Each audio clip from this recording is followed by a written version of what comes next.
Looking at what is money demand and what does money demand depend upon, we now want to look at how do we plot a money demand curve.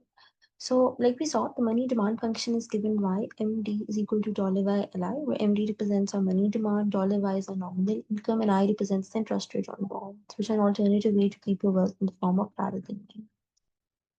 So now the relation between demand for money and the interest rate for a given level of nominal income can be represented by this money demand curve in a graph with interest rate measured on the vertical axis and money M measured on the horizontal axis. So we're basically saying that this relation between money demand and interest rate for a given level of dollar $y is represented by this money demand curve with interest rate on bonds on vertical axis and money on the horizontal axis. Now we can see that the money demand curve is downward sloping since we already discussed that when interest rate on bonds increases, the demand for money decreases. Here it's very important to keep in mind that the interest rate that is being measured in the vertical axis is the interest rate that is paid on bonds, which is an alternative way to keep your wealth in the form of rather than money. So like we discussed, the interest rate on bonds is opportunity cost of holding money rather than bonds. And higher the interest rate, higher the opportunity cost, the less money you want to hold. Right, so just keep in mind, okay, we're drawing the money demand curve downward sloping because in the vertical axis, this interest rate is interest rate on bonds, which is an alternative way to keep wealth in the form of rather than money. Now let's just look at the distinction between moving along the money demand curve versus shifting the money demand curve.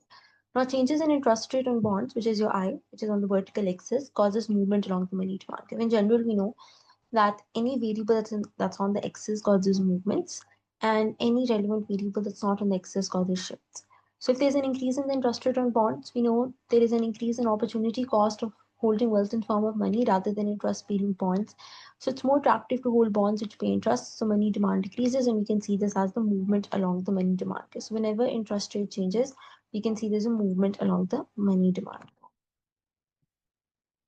Changes in nominal income is going to cause shifts in money demand too, because like we discussed, the money demand curve is plotting the relationship between money demand and interest rate for a given level of nominal income. So if nominal income changes, that's going to cause shifts in the money demand curve.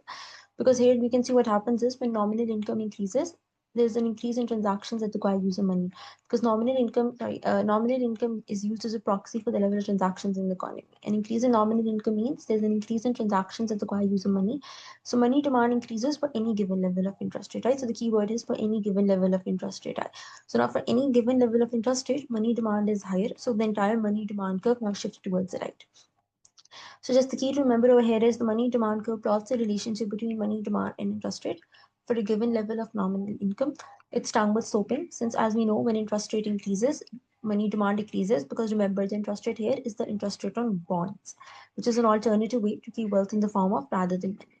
Changes in interest rate cause movement along the money demand curve, and changes in nominal income cause shifts in the money demand curve, because changes in nominal income causes money demand to change for any given level of interest rate.